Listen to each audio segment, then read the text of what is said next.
please have your attention? And I need all of you to stop what you're doing and listen. It's time for the Sports Blitz, the only live-streamed local sports show in Arkansas, with all the latest on the sports stories that matter to you. Live from the Lions Den Golf Club studio, here are your hosts, Mark Freeman and Weldon Braxton. Brad Caldwell joins me, Mark Freeman, here in the RiverValleyLeader.com studios, brought to you by Cogswell Motors. We're glad to be here today on a momentous day in Russellville, Arkansas. Woo! It's a wonderful day to be talking sports, and we're glad you've chosen to join us today. Lots of stuff to talk about. You see we're happy. It's because it's time to talk college football. It's time to preview all the great things that are to come this college football season. We'll talk about the Razorbacks as well. Next week, you don't want to miss Monday, Wednesday, and Friday of next week, where we will preview the Razorbacks' first game against Louisiana Lafayette. We'll get to specifics about depth chart and things like that, but this week we want to look at general, this Friday edition of the Sports Blitz, we want to look at general things like the record we predict the Razorbacks to have. We're going to give you our Heisman Trophy winner. We're going to give you our winners from each conference. And Brad, although we agree quite often on these picks we talked about a little bit before, we do have some variances there. Yeah, we do. Sun is shining. The birds are singing. Today is a wonderful day to be from Russellville, Arkansas. Even though I don't even live here anymore, I am very happy to be talking football. And we're going to preview college football today. It's going to be a good time. We're going to talk a lot of football today. Also, we're going to talk some Razorback football in the season prediction. Yep, we're going on the record today. We're going on the record a little early. And, I don't think what we'll say will surprise too many people. And we're not necessarily just going out there and on a limb with these, with these predictions. But we're not homers either. So we are, but we're not really the picks that we're going to give you. We'll see here in a little bit are not homerish picks. We're trying to justify them with statistics. Now, we talked earlier about what happens if Arkansas is 6-0 going into the South Carolina game or something similar to that. There are crazy things that could happen. This could be 1998 all over again. And I've heard a couple of people talk about it in that way, where Arkansas, you don't know what to expect, and then they come out and here they are. Wow, they're a great team. Don't really necessarily expect that to happen, but who knows? I don't. Number one, with the 98 team, Clint Sterner had already been through the fire of the SEC. He had started part of his freshman year and all of his sophomore year. He had already set the Arkansas all-time single game passing record. So he had some talent. Obviously, didn't have a lot around him, but I say he didn't have a lot around him. He didn't have a lot of experience around him. That next year they came back. Houston Nutt's first year. They had an established quarterback, and they also had an established offensive line. And that was as big as anything. And of course, Houston Nutt has always had a reputation for basically getting these quick guys fixes, motivated and all of that. 2 years, or he basically has a 2-year coaching window for himself. Yeah. But anyway, that 98 year was a magical year, no doubt about it. If not for a Sterner fumble, who knows what might have happened that year. But all that being said, I just don't see it. Arkansas's offensive line is not established. Brett Bielema's not that rah-rah guy, but he's going to build us a solid foundation for what's going on down the road. Definitely. And we will also look at high school sports. We'll preview, 2 weeks from now, we'll start previewing really not 2 weeks from now. It'll be 2 weeks from Monday, last Monday. We'll start previewing the high school games because their first games are September 6th, most of them. There are some scrimmages that we'll let you know about. But let's start the day with a phone call here on line one. We've got Old School Baller. How you doing today? Good. How are you guys doing today? Good to hear you on again, and I'm anxious to hear your collegiate picks and also some news about the high school football teams. But before we get started, I've still got this junior high issue on my mind. Okay, let's just move across the table on the situation. What do you and Mr. Caldwell think about some of the local senior high teams playing ninth graders on the varsity team? Now, I know that happened in two different venues last year, one being Russellville and one being a team north of Russellville.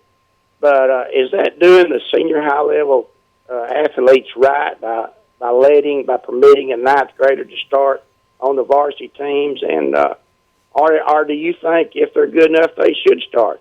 I mean, I don't have really an opinion on it, but I like to hear what you say, because I've got some friends that kind of, got talking about it, and we just had some serious discussions about it. But I'd like to hear what you say about the senior high level teams permitting ninth grade students to start on the senior high level teams. I'll get out here and listen, and sure do enjoy you guys' show. Thank you, sir. Appreciate that. Well, the first thing for me is I believe in if a kid can help a team. Of course, this is a little different issue than what we were talking about with junior high on Wednesday. And Russellville, for those that didn't know, they consolidated back their junior high starting not this season but next. They're not going to have two teams, the East and West. They're going to be on one team in every sport. So that's where this discussion came from. We talked about it at length on Wednesday. But if a kid can help a team on senior high, number one, you're a freshman. Yeah, in high school. Okay? And a lot of places they are in the high school. Exactly. Not around here most of the time. Exactly. So it's not like these kids are not supposed to be there. Now, the way Arkansas does it, I don't know if other states split it up or like this or not, but you can still play junior high ball in the ninth grade. But there are several occasions where ninth graders can help the senior high team as long as they can help. My thing is, if I'm going to bring a ninth grader up, I don't want him to sit on the bench. There's no need for that. If he can help the junior high team, then let him help the junior high team. But if he can help the senior high team, that's what we were trying to talk about the other day, was junior high is built to help and feed senior high. So if you've got a kid that is eligible to do it, then go ahead and let them do it. Pottsville, their program was turned around because Michael Perry was the quarterback, and he started as a ninth grader and led them to the playoffs as a ninth grader. So there are guys out there that can do it. And that's where I stand, because if you're going to come up and be second string as a ninth grader, you could have played and helped the junior high, and eventually that chemistry that you've built up with those guys is going to come to fruition in the high school, and it's going to help them. I feel like if you're not going to start, if you're not going to be a main contributor, then there's no – if you're an offensive lineman and you're going to come up and back somebody up, and you may get to play some, but you probably won't get to play much, stay in junior high where you can start. But if you're going to come up and it's necessary for you to play to benefit the team, I don't see any problem with it. You don't want to bring up some kid who's going to get broken in half. Michael Perry was going to be able to hang, and Luke Price at Dover, who started at quarterback last year, he was going to be able to hang. Now he had his growing pains, but if there's no better option than your ninth grader, it's just like the Clarksville basketball argument. Nobody ever really did that in basketball around this area. I remember my 8th grade year, there was a ninth grader, or my 7th grade year, there was a ninth grader named George Tate who was good enough to play with the senior high, but he didn't go up until the state tournament. Started in the state championship game, and he was just incredible. Caleb Hilton, who was good enough to play as a freshman, didn't play until the state tournament, but then he played all the way up. Well, then you get to Dedrick Lee, who was a freshman. He was the best player on the team, averaged 20-some-odd points a game as a freshman, leads them to the state tournament. And then you bring up Kendrick and Freddie Lee. Kendrick stayed up the whole year. Freddie was needed in the junior high. They're both ninth graders at the time, and Kendrick was needed to be the point guard for the high school team. Freddie's a better point guard. Kendrick was ready to play in the senior high level, and they needed Freddie in the junior high. They left him down, brought him up after the season. He started in the state championship game, and then they won it. So there are different ways of handling this, and it kind of just depends on what you have at the high school level and what you have at the junior high level, and how developed these players are. I don't see a big problem with it as long as they're not going to go up there and get hurt or get exposed, and as long as your team needs them to win, I don't have a problem with it. Well, we talked about last Wednesday where basically in senior high you're winning all in. You're all in. You're trying to win. So I don't see there being anything wrong as long as the kid's going to play. I've never seen a coach move up a ninth grader to be a second teamer. I'm not saying it's never happened. I've never seen it around here. So that situation probably doesn't happen as much. Basically, right now in the River Valley and other places in Arkansas, you see if a kid is exceptional, that's when you see it. I mean, I remember two guys when I played in high school. One of them was named Ian Hardaway, who happened to be the nephew of Penny Hardaway. Wow. And he played as a ninth grader on the Shiloh basketball team. He was pretty good. And then Justin Hankins, also from Elkins, Arkansas, he went on and played for the Razorbacks. He was the number 66 rated player in the nation his senior year. So if you're exceptional, that happens. Usually it doesn't happen if you just can't absolutely help the team. Yeah, and that needs to be the real, qualification for it. If you're if you're not able to help, you're physical. exactly. If you're built physically. Now, usually if a kid in the 9th grade is built physically, then he's going to be able to be a higher level than most junior high kids are anyway. So if he can step up in the senior high level and take the pounding, there's nothing wrong with it. If there's nothing for him to be gained at the junior high level, I think of a kid from Pottsville last year who was a 9th grader, and I heard a lot about him. Friends of the family, Noah Johnson is his name. He's a sophomore now. And I went to practice the other day, and he put a pop knot on some kid the other day in a offense-defense drill that they were practicing in 4 different quadrants, and everybody just turned and looked like, what in the world just happened? Sounded like a car crash. Yeah. Because he's just big and strong. And this kid, I don't know what grade he was in, but Noah's a sophomore. As a 9th grader, the junior high didn't really have anything for him. So Right. There may be some people who are in that sort of mold, and then we don't have problems with them coming up and playing with the high school. But I don't like taking away from the junior high as far as that building of that chemistry and camaraderie, although, as we mentioned on Wednesday, winning at the junior high level is not the biggest deal. It's about development. And if they're developed far enough to play in the high school level, let them play, in my opinion, if they can play and help the high school. Went yesterday to the red-black scrimmage at Russellville and the Cyclone Stadium, got to watch the junior high, the middle school, the junior high, and then the high school, and got some pictures. Go to rivervalleyleader.com. You can check out all those pictures from yesterday's football action. Going to go to Clarksville tonight for the red-white game, and then we've got scrimmages next week where all these teams are going to be finally getting to put on the pads and go hit somebody else rather than their own team. And I can just imagine that there are going to be some pads popping all over the state on Monday, Tuesday, and Wednesday next week. Oh, yeah.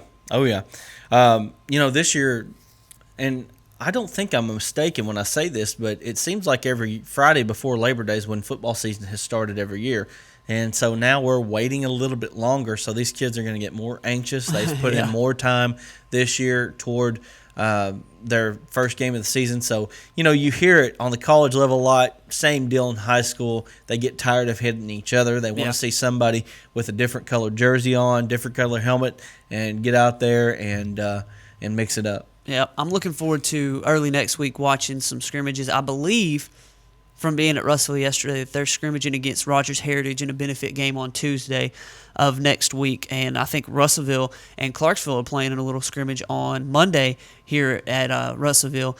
And so there are different teams from all of the area. We'll let you know about those on Monday so that you can make your plans to attend those games. Our first games of the high school football season will be September the 6th. You've got our game of the week will most likely be, and these things are subject to change. We've got a new intern who's going to be working with the Sports Blitz and working with RiverValleyLeader.com. Excited to have him. But Pottsville and Heber Springs is going to be a big game there at Pottsville on the first week of the season. And I'll be at Russellville, or at Morrilton for Russellville and Morrilton, which will be a big game that week. We'll have pictures and stories from those games. Also, Atkins-Dover in the Rivals Cup. That's a big game to start the year. Always liked having rivalry games and big, cross-county rivalries to start the season.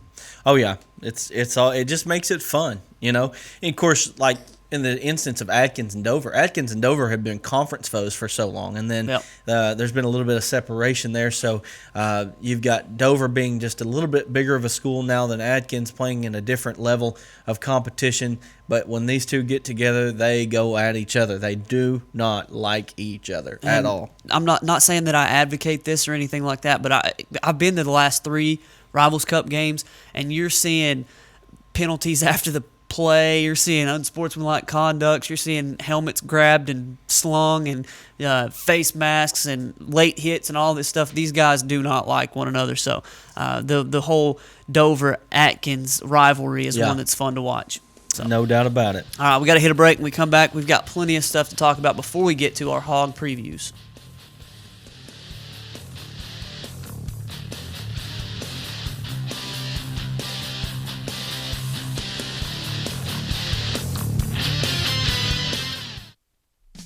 Over 69 years of treating you like family, Peter's Family Living's main goal is customer service. That is their promise to their customers. They offer in-house financing on furniture and appliances and a 30-day money-back guarantee. For a friendly, no-pressure atmosphere, visit Peters Family Living today at 201 North Arkansas Avenue, Russellville. Online at petersfamilyliving.com or call 479-968-2929. Set your sights on savings right now at Honda of Russellville. We're offering our best deals of the year on remaining 2012 Honda ATVs, plus special introductory offers on select new 2013 Honda ATVs, all with zero down and easy monthly payments with approved credit.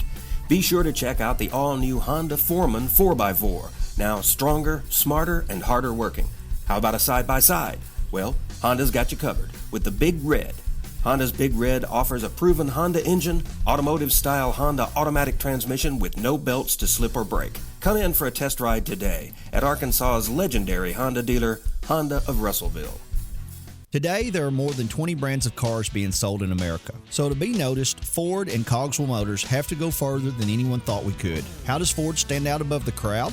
Not just with plug-in vehicles like the new 2013 Ford Fusion Energy that gets a projected 100 miles per gallon equivalent, but also with a line of gas vehicles equipped with the innovative EcoBoost engines combining power and efficiency, plus a full measure of technologically advanced features. We invite you to stop into Cogswell Motors today. We go further than anyone thought we could, so that you can go further too.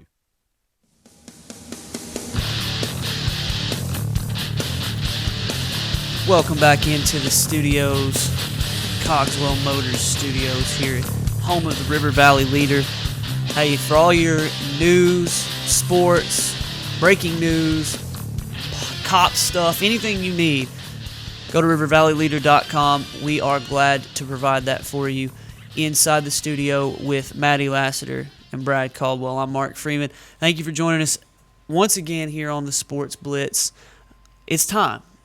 Can you feel it in the air? Yes, I can. I could feel it last night a little bit in the air at the football stadium. It wasn't quite, the edge had been taken off the heat, and I could feel that fall was on its way, and it's football time. Yeah. I'm just looking forward to talking a little college football today. Well, we got about 2 more weeks that we have to survive this dog days of August type of weather.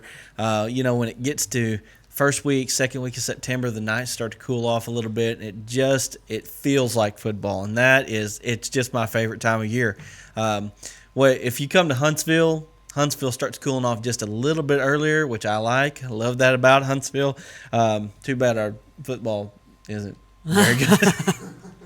Well, they stay in the gym there when it's hot outside. You know what? They like the gym around there. They like their basketball. If there's ever a basketball town in Arkansas, it is Huntsville. Don't say Clarksville. I know of another one that likes their basketball, but it's football season, so let's look at college football as a whole. We're going to look at the landscape today. It's no surprise that we favor Alabama to win the national championship. I picked them last year. I picked them the year before, and I told every one of you that was saying, it's going to be somebody else, that you're going to have to, until Nick Saban loses a national championship, I'm going to continue to pick him to win the national championship. Well, I said maybe on Monday that Alabama is the new U, okay? They're the new Miami. Miami back in the late 80s, getting close to the 90s. In fact, they won one in 91. They were basically the power. They were the ones that were putting people in the NFL. They were the ones that were running over everybody. But there was always one just small slip-up every year that kept them. And plus, I think one thing is the media hated them. So they weren't able to play for national championships like they could have. Now, they lost one in 86 to Penn State, which should never happen. Yeah. Vinny Testaverde threw 5 interceptions in that game. And then they lost a couple down through the years that were just Notre Dame. They went to Notre Dame and just got hosed in that game. But they should have won about 3 or 4 championships in the span of 5 years. Alabama is going to and has done that. And at this point, I'm with you. I favor Alabama to win the national championship this year.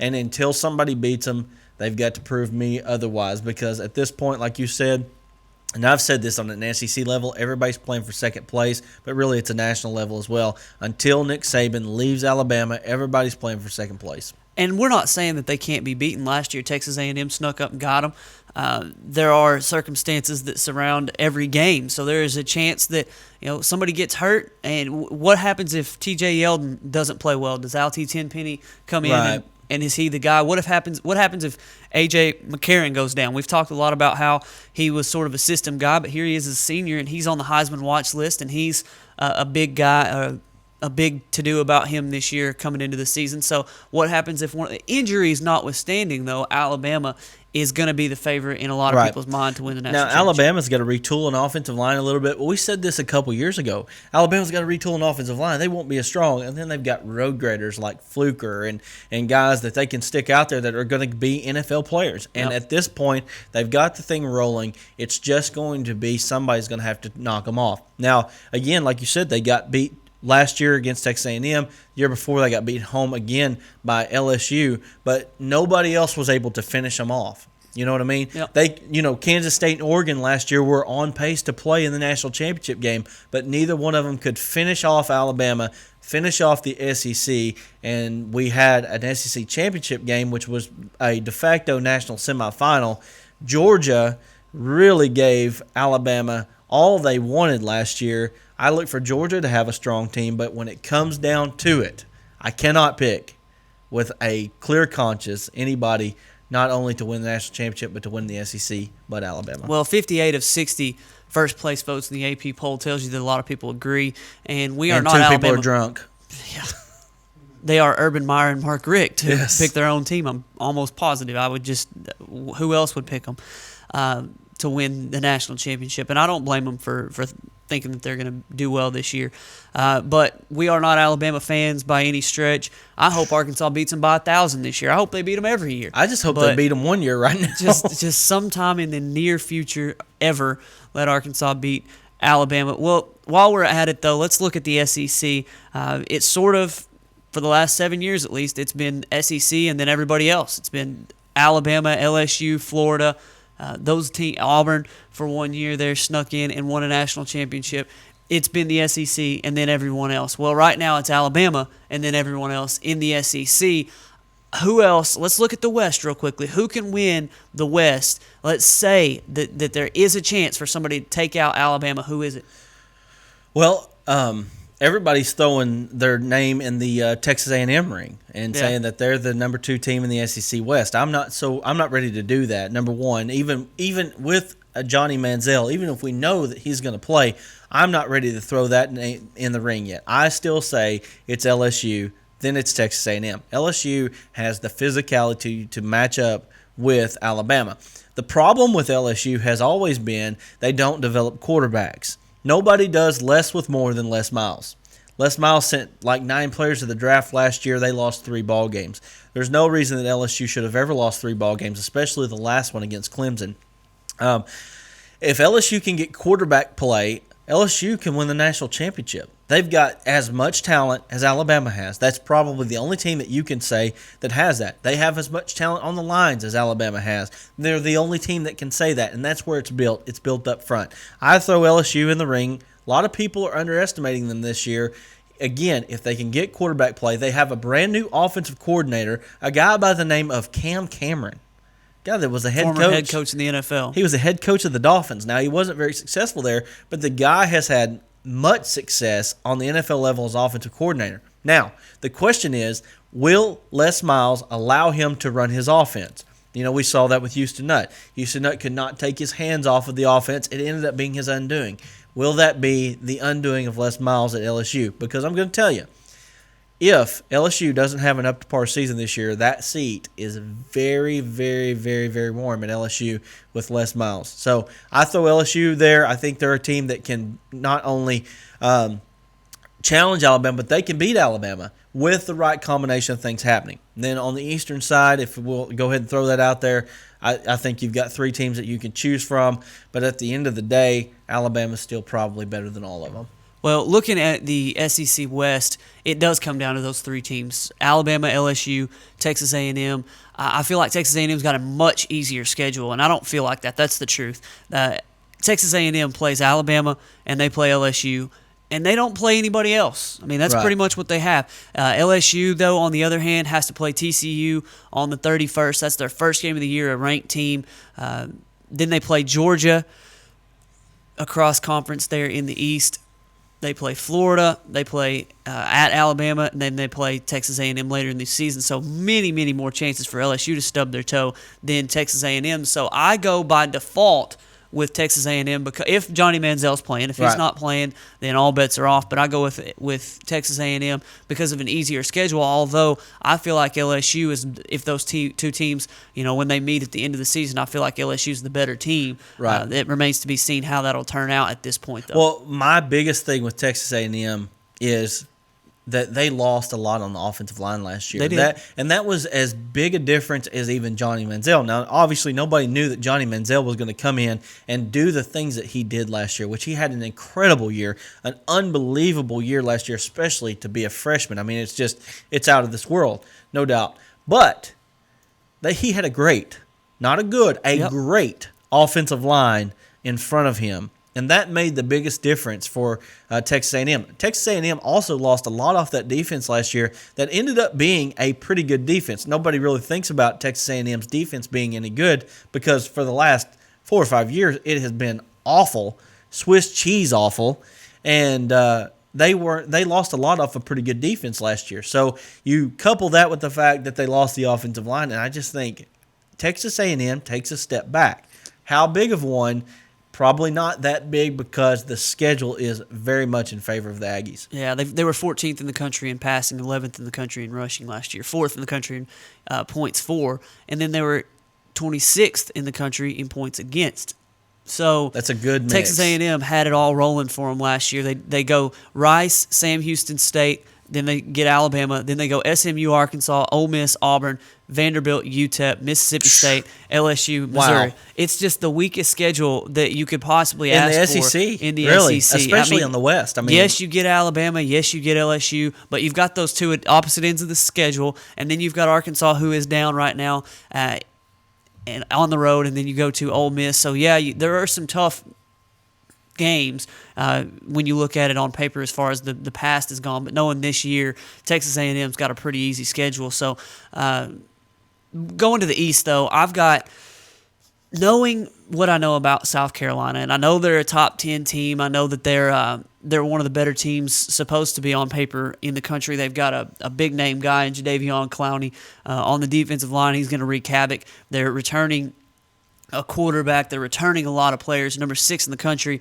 I just don't trust the quarterback play that South Carolina, they just haven't had any for the last several years. It's Connor Shaw, it's Steven Garcia, it's Connor Shaw or Thompson, I think, are the two quarterbacks.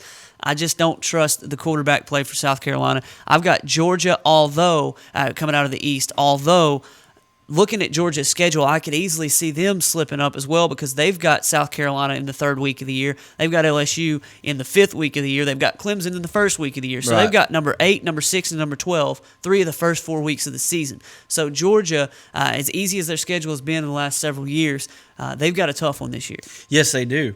But they also return more offensive players than probably anybody in the conference. They return the first-team offensive quarterback. As opposed to the defensive quarterback. Exactly. A first-team quarterback in Aaron Murray. So, and that was over Johnny Manziel, who won the Heisman last year. We'll talk about that in a minute. But I look for Georgia to be really, really good. I mean, when you look at what they did last year, they were as imposing as Alabama was, and they were a tip pass away from beating them. Yep. So they could have been playing for the national championship last year, and I think they've got something to prove that they may not have had last year. So I look for them to be the cream of the crop. I told you before the show, I give Arkansas a chance against Florida. Things go right. I give Arkansas a chance against Florida because I think they're vastly overrated. Their offense is awful. They're awful. Now, their defense is very good. But they're replacing some guys, too. They were replacing some guys. I've not sold on Driscoll at quarterback at all. I really look for Florida to be the 3rd best team in the East out of that group, and that's by default because nobody else can challenge them. Let's look real quickly, though, because we're going to get into the other conferences here in just a minute, but we saw the All-SEC teams brought out by the coaches yesterday, and you mentioned Johnny Manziel. 2nd team All-SEC coming into the season. He's also carrying around a 50-pound trophy called the Heisman Trophy.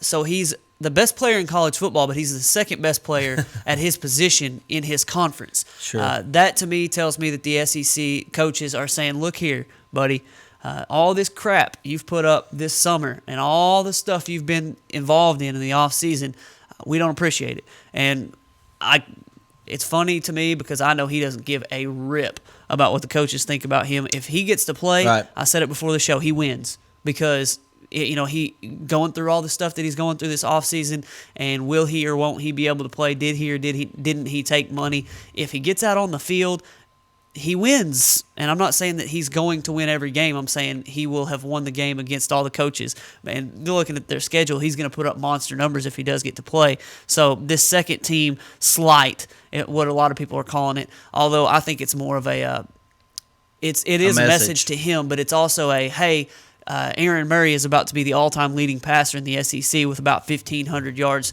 left to go, and he's going to break that 6-7 games into the season at the worst. I feel like it was sort of a nod to him at the same time. So Johnny Manziel, what are your thoughts on Johnny Manziel getting the second-team SEC quarterback? Well, number one, the conference is really strong quarterback-wise this year, so that's part of it. I mean, Aaron Murray it's not like he's a horrible player, and they're throwing a bad player up there. I mean, it's just I do think it was a message. I think he's embarrassed himself, his team, his family, the league this offseason. So I think the coaches just basically said, you're going to have to show me something. I also think the coaches are looking at what they've lost.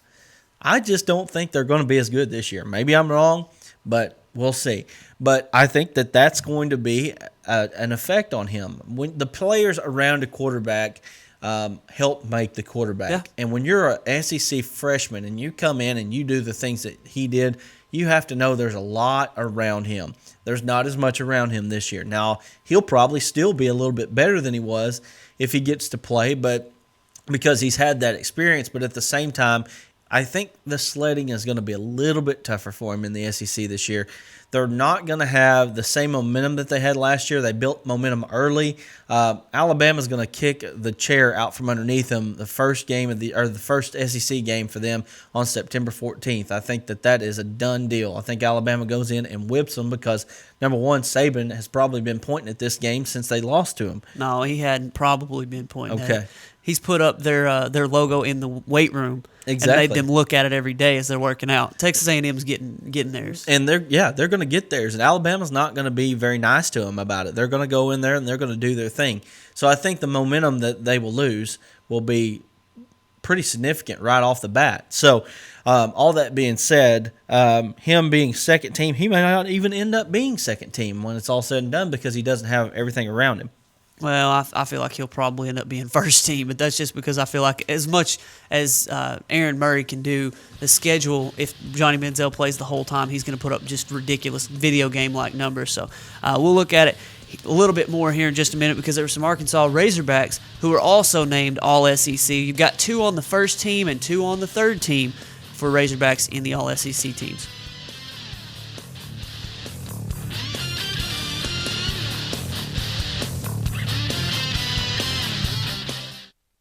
RiverValleyLeader.com is the #1 local source for instant news in the River Valley, offering HD video and live streaming along with top-notch coverage of all the news and events around the area.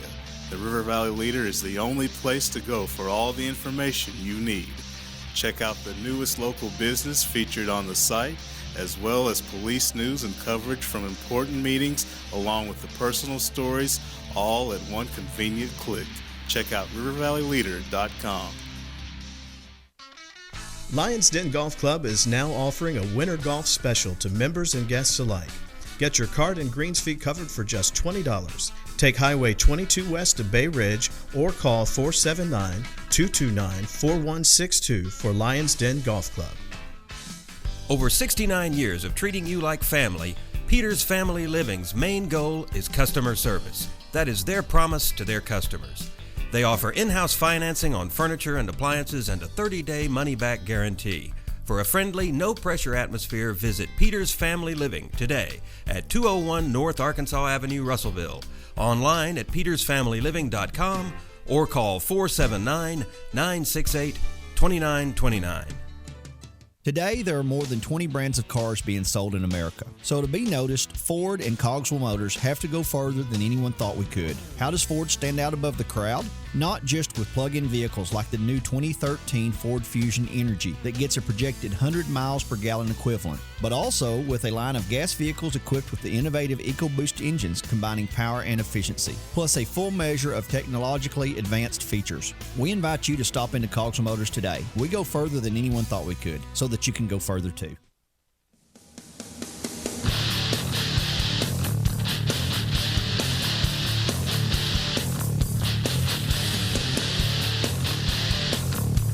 Congratulations are in order to a couple Arkansas Razorbacks, 4 of them to be honest, 2 on the first team and 2 on the third team of the All-SEC preseason football teams. You got Travis Swanson, first team center, Chris Smith, first team defensive end. I guess he'll line up alongside Jadeveon Clowney there on the All-SEC defensive end or defensive line there. And then on the third team, you had David Hurd, an offensive lineman, and Zach Hawker, Russellville's own, at the third team of the All-SEC preseasons. Does Chris Smith seem like he's had this huge career here? It just, to me, it doesn't seem like it at all. He had a good year last year. Before that, he was barely even visible. Now we're saying he's a first-team All-SEC player. I'm like, what? Well, I mean, I know he's good. You remember when we did the recruiting show, we did a little podcast that we recorded, and Sean was talking about how great this guy was going to be. Was it Virginia or North Carolina? I think is where it was, where he just lit the world on fire in their state all-star game. He had like 4 sacks or something like that, and Sean was just talking about how great he was going to be. His freshman year, it was kind of like, Sophomore year, you were like, okay, I can see things. His junior year, last year, he was really good. I feel like Chris Smith can be really good this year. But yeah, they're looking more at his potential than what he's done on the field. Well, he looks like an Adonis. There's no doubt. He looks the part. He's a little bit undersized to be a defensive end on the NFL level, but he's got some speed. They call him Steve Caldwell, when he was here, called him his Dwight Freeney. I mean, that's pretty high praise, wouldn't you say? Yeah, although they're nothing alike as far as the way they play. Yeah. So, anyway, but glad to have somebody on the first team because there's not a whole lot of representation on the 3 teams there. Swanson, he's a baller. Yes. Brett Bielema said the other day that he was better than the Frederick guy from the Wisconsin that got drafted by the Cowboys in the first round. Whether or not he should have been drafted in the first round is a topic for another day. And I think Brett Bielema is all about trying to, since Wisconsin's been throwing some shots at him, he's going to throw some shots a little bit back at Wisconsin, although that is one of his guys, so maybe he does mean it. And I feel like Swanson is really good. He is very good. But, yeah, it could have been a little shot back at old Alvarez, give him the finger there. Think about Alvin Bailey. Alvin Bailey, had he stayed, now he's doing very well in Seahawks camp right now, but had he stayed, guy would have made millions. I mean, it would have been $1 million plus decision for him, and he left, which that's on him. Yeah, well, he's like you said, he's probably going to make his money if he's good enough anyway, and that's kind of where he went with that. All right, well, that's our look at the SEC. We've got Alabama winning the SEC and going on to win the national championship. Out of the East, though, did you say you were going with Georgia? Yes, I'm going with Georgia out of the East as well. So there's our SEC picks. Let's move on to what's the next biggest conference. I mean, if you had to pick the best team, next biggest team, would you say it's in the Big Ten? Would you say that's where the next best team is? Because I feel like Alabama's going to be playing Ohio State out of the Big Ten in the national championship game. And you hear the laughs in the background. That's because Ohio State is not that good. They're going to be undefeated because of their schedule. They're going to end up being a team going into a national championship game. If they do play for the national championship this year, they will have won 25 games in a row. Because last year they won 12, but they were not eligible to go to a bowl game. Yep. They'll have won 25 games in a row. It's going to be hard to keep them out of the national championship for that reason alone. And then they are going to get waxed. It is going to be ugly if they have to play Alabama. Because last year, they even said last year that even if Ohio State had finished undefeated, they would not have made the national championship game because their schedule's so soft. Well, guess what? Schedule's still soft. And they're still going to run through it. And then they're going to get a chance to play in the Big Ten championship game against somebody that, heck, they might play Michigan again. They might play them in back-to-back weeks. I don't know. That's what a lot of people are saying, and I feel like that's probably about right. I think that's probably a good prediction that they'll end up playing in back-to-back weeks. Now, with that said, if they beat Michigan the first time, it's very hard to turn around and beat them again.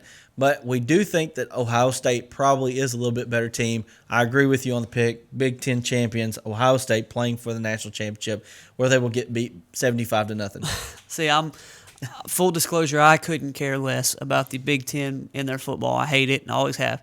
But Ohio State's got Wisconsin, number 23 Wisconsin, at home. They travel the next week to number 22 Northwestern, and then they play number 17 Michigan at the end of the season. They play Penn State there in between. That murderer's row schedule that includes Buffalo, San Diego State, Cal, Florida A&M, Iowa, Purdue, Indiana, Illinois. They don't play a whole lot of quality football teams. They'll play Michigan in the Big House. It's a big road game on November 30th there. Then if they win or lose, it seems like they'll probably play them again in the Big Ten championship game. The schedule, I think, is going to be just tough enough that if they go undefeated and win the Big Ten championship game as well, they'll get themselves into the national championship game because they're number 2 in the country, and a team like Oregon or Stanford, although they'll have to play one another, would have to jump them. And it could be done, I guess, by Oregon or Stanford if they went undefeated with a little tougher schedule, that they would, playing one another, the third and fourth team in the country, one of them's going to win.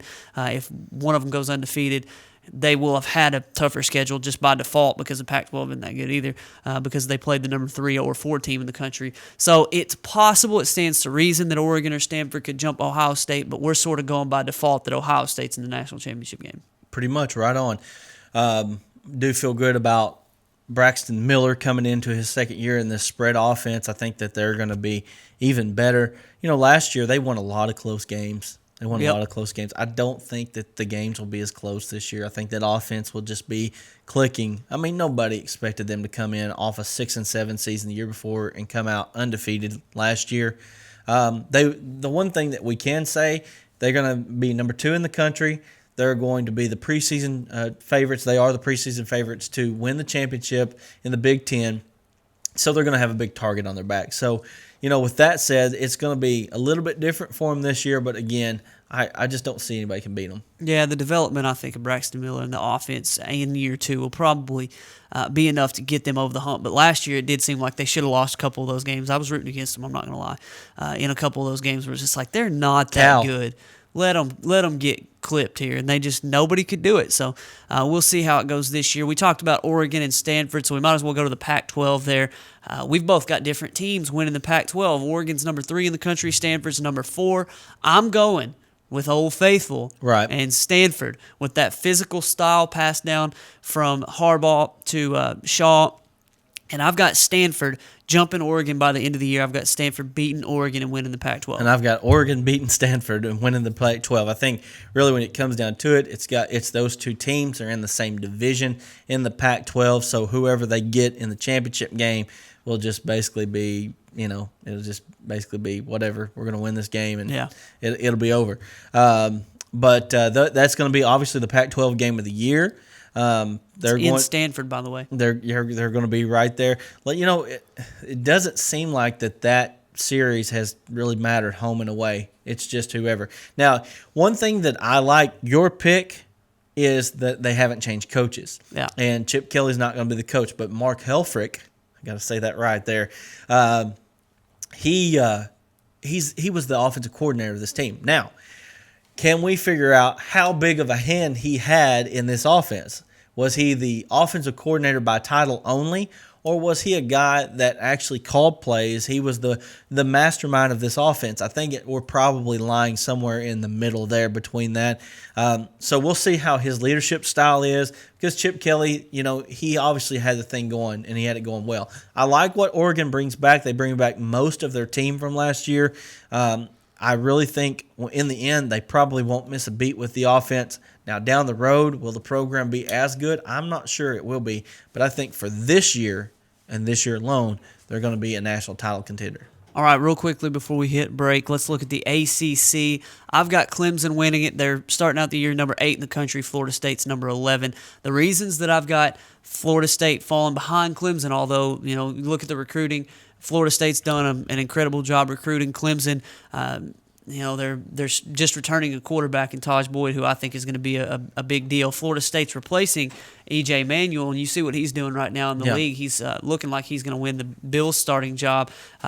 That reason alone for both teams, returning a veteran quarterback and replacing a veteran quarterback, is why I have Clemson beating Florida State this year and winning the ACC. There's a special talent down at Florida State named Jameis Winston. Yep, heard a lot about him. And the guy, number one, he came in last year and played baseball for the Seminole baseball team, was one of the best players on the baseball team right off the bat. He graduated high school early, I'm pretty sure, so he's a youngin'. He comes in this year.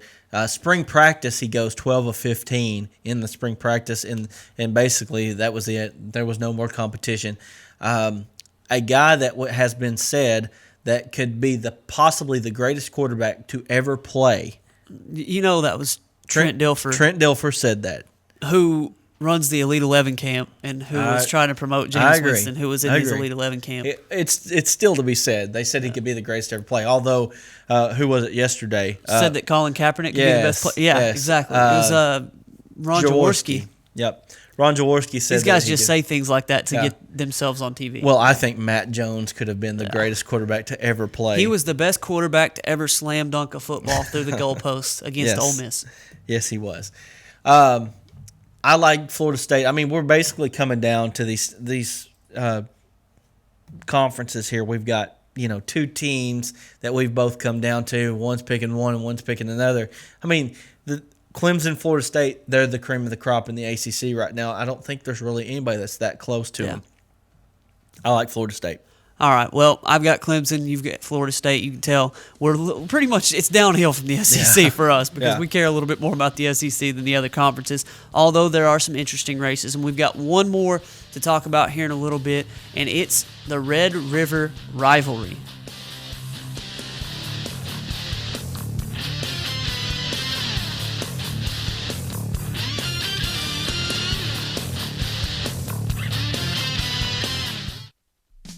Over 69 years of treating you like family, Peters Family Living's main goal is customer service. That is their promise to their customers. They offer in-house financing on furniture and appliances and a 30-day money-back guarantee. For a friendly, no-pressure atmosphere, visit Peters Family Living today at 201 North Arkansas Avenue, Russellville, online at petersfamilyliving.com or call 479-968-2929. Set your sights on savings right now at Honda of Russellville. We're offering our best deals of the year on remaining 2012 Honda ATVs, plus special introductory offers on select new 2013 Honda ATVs, all with zero down and easy monthly payments with approved credit. Be sure to check out the all-new Honda Foreman 4x4, now stronger, smarter, and harder working. How about a side-by-side?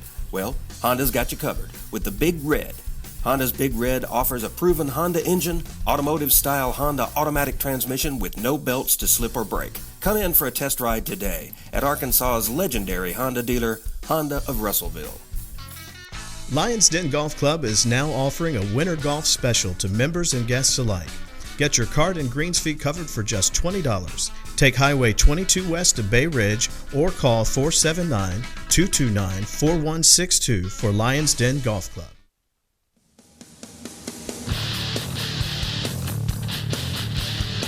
We're previewing college football today here on the Sports Blitz. Next week, we'll spend a whole lot of time on the Razorbacks and previewing that first game against Louisiana Lafayette. We'll also talk about our predictions for the entire season in depth for the Arkansas Razorbacks. So if you're wondering why today we're spending this time on college football and the overall broad landscape, it's because we want to spend next week on the Hogs. Today we've got one more conference left to pick. We roughly picked the same thing in most of these conferences. We've gone back and forth with a couple of them and two teams that we both liked, but one picked one and one picked the other. And in the Big 12, I think we're on the same page here. You've got Oklahoma and Texas. Oklahoma State is picked by the media, right, to win the conference there in the Big 12. I don't see that happening. I think it comes down to Oklahoma and Texas in the Red River shootout there, the Red River rivalry over there in Texas that they're going to be playing at the Cotton Bowl. Or is it at Jerry World now? No, it's at the Cotton Bowl. It's still at the Cotton Bowl, which is the dumbest thing ever. That place is a dump. But half burnt orange, half crimson, and you're going to see, in my opinion, the Big 12 champion crowned that day. And it usually is. I mean, lately, outside of a few outliers, Kansas State being one of them last year, that's usually what happens. The Red River rivalry, really sets them two teams apart. And lately, Oklahoma has dominated. The last 3 years, Oklahoma's dominated. And then if you actually take 3 years out of that equation, it's been like 7 out of 10 or 8 out of 11 or somewhere in there. Texas won 3 in a row there. But when it comes down to it, it usually is Oklahoma, Texas. I've went back and forth on this one because, number one, I don't believe in Oklahoma all that much. They're breaking in a new quarterback, and I sure don't believe in Texas. And Oklahoma has absolutely wiped the floor with Texas the last 2 years. 55-17 in 2011 and 63-21 in 2012. And to me, it's just like when I go and look at Arkansas and Texas A&M. I look at Arkansas and I say Arkansas has a better shot to beat Texas A&M this year. But Arkansas got beat 58-10 last year. That is a humongous gap to close in 1 year. I look at it and think that could be the same way. But again, I don't believe in Oklahoma either. So I am very torn on this one. You went with Oklahoma? I didn't. You went with Texas? I didn't. You didn't go with anybody. I was going to say, I thought you said before the show that you were going to Oklahoma, but you didn't know. On my Big 12 sheet right here, I went Oklahoma State. Did you? Okay. I did. Well, that's fine. I mean, as long as you went somebody. It was like default. Well, look, I'm from Oklahoma. I grew up in Oklahoma. Right. And my parents and my family would disown me if I picked Oklahoma State or Texas. So I'm going with Oklahoma to win the conference. Now, they have to beat both of those teams. But the thing is, Texas has to play Oklahoma State has to play Texas and Oklahoma has to play Oklahoma State and Texas. So they all have to play one another. Well, and that's the great thing about their setup there, even though I make fun of them because they're the Big 12 with 10, the Big 10's got 12 and all that. It's just stupid. But they do have the round robin, 9 games against 9 other teams. You can't play yourself being the 10th team. So I like that setup, even though they should still have a championship game and all that stuff. But that's neither here nor there. I don't trust Oklahoma State, although Oklahoma did just pick a quarterback. Who do you yesterday. trust in the Big 12, though? I don't really care about the Big 12, I'll be honest with you. Kansas State? I definitely don't trust Texas. Keep Mac Brown till 2020. We love that. We love that in America where you keep Texas down because they should be dominating. They should be up there with Alabama every year, but they're not because you're stupid. And then in Oklahoma State, just not really sold on them overall because year to year they'll find some way to screw it up. Right. I'm a man. I'm 45 by now or whatever. We'll find a way to mess it up.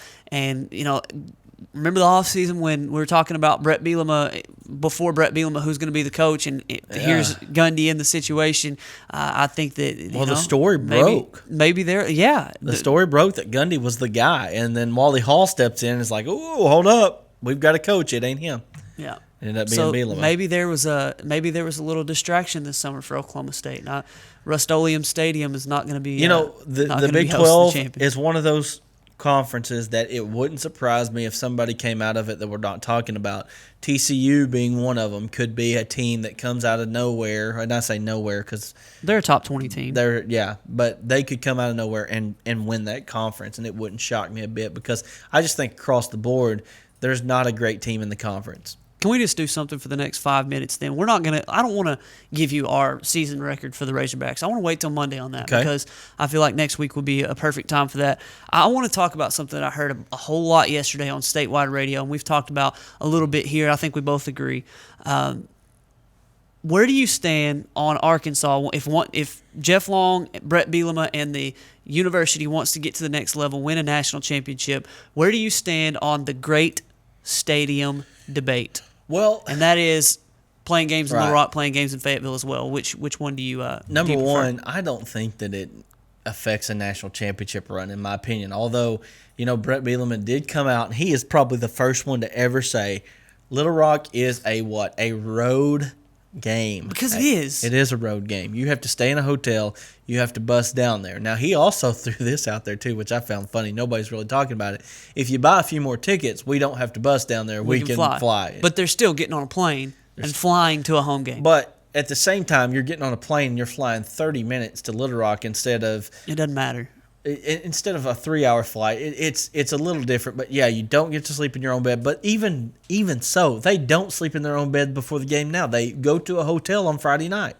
But is it the same hotel? Or is it a different hotel? It probably is the same hotel every home game Friday night. So They're still at home. I know they're trying to eliminate distractions and things like that. Right.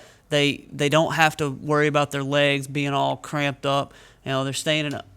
To me, I don't like the whole Little Rock thing in general at all. Well, here's my biggest thing, and it's just flat common sense.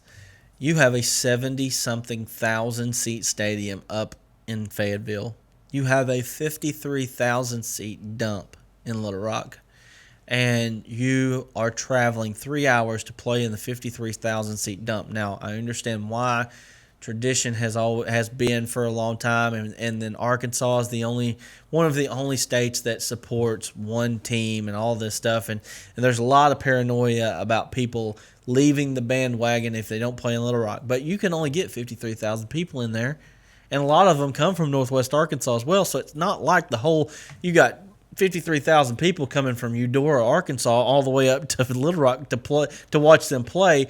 So I think that is a little bit of paranoia in the fact that if they don't play in Little Rock, they don't have enough fan support across the state. Here's what I say: go to one game in Little Rock every year instead of two.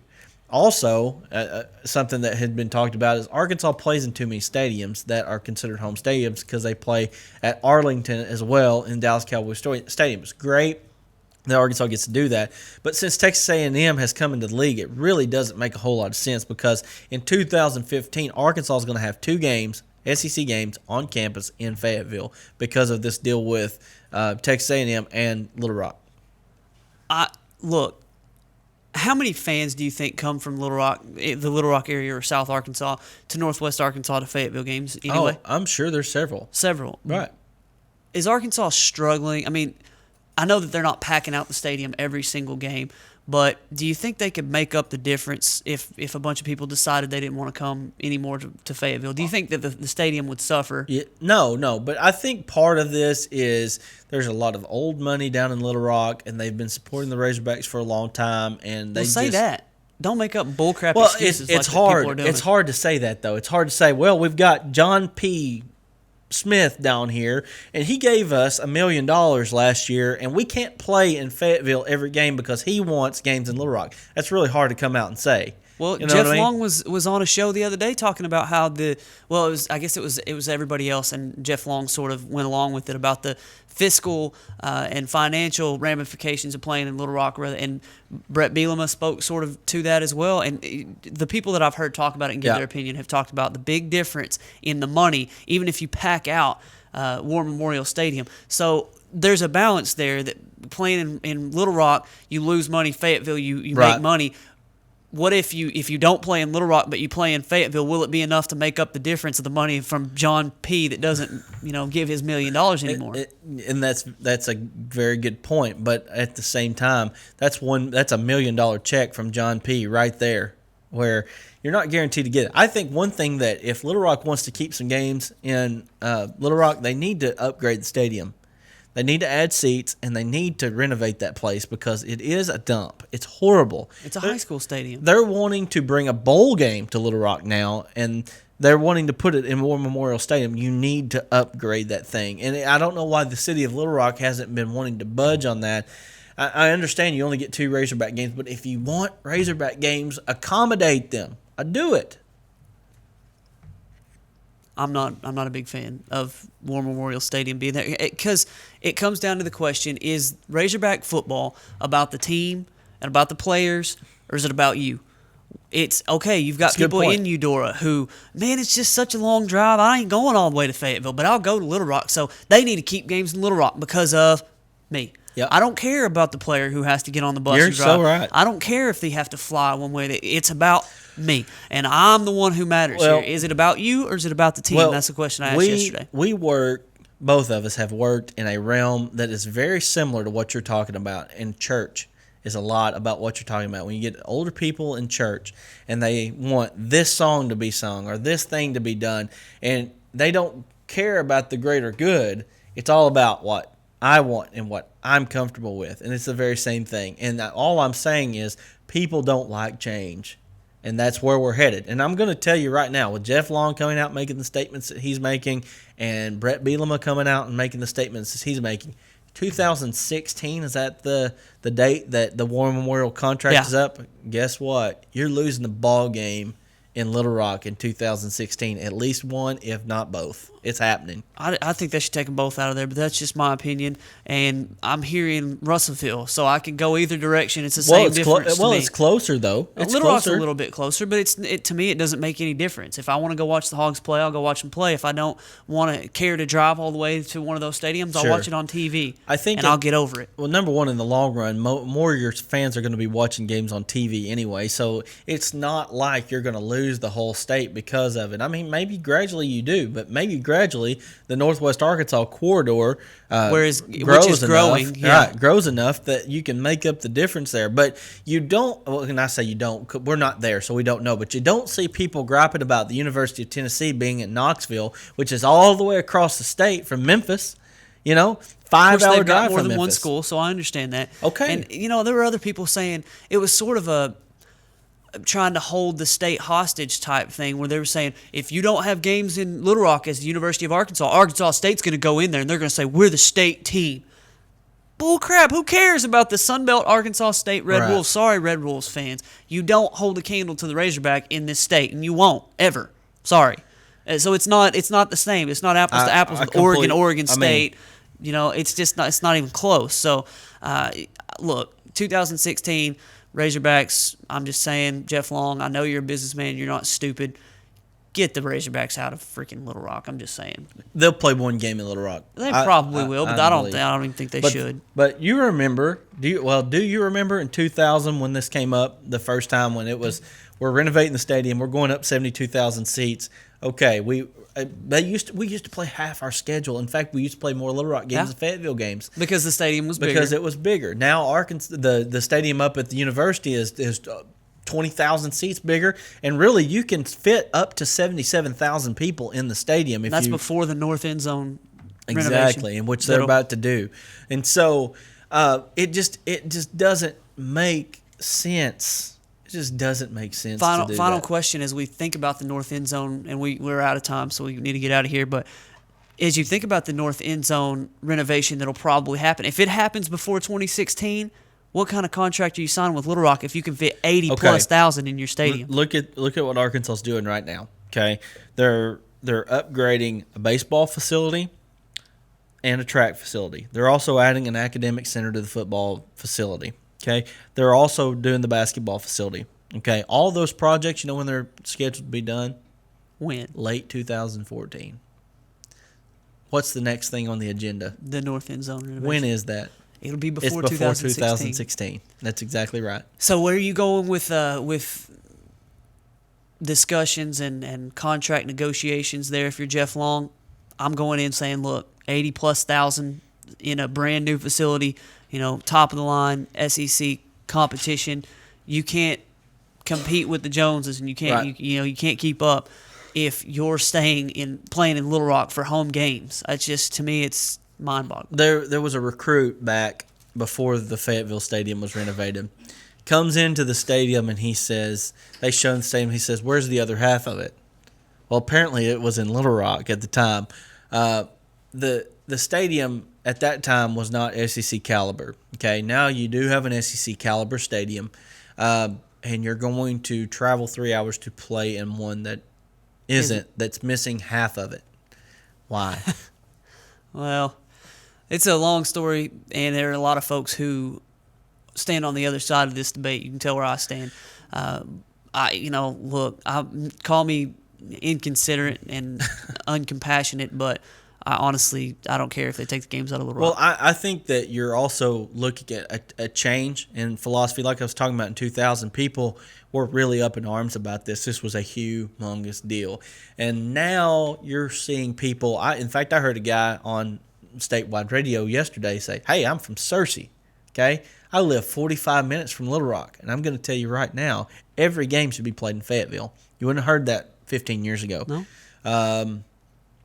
I think that there is a change, and it's just going to happen. They're just going to have to do it. They're going to have to make mad who they're going to make mad. Rip off that Band-Aid. Yeah, they're going to have to make mad who they're going to make mad, and then just be done with it. And eventually people will get over it. And if they want to choose Arkansas State, if a guy from Searcy wants to choose Arkansas State, then go ahead and choose it.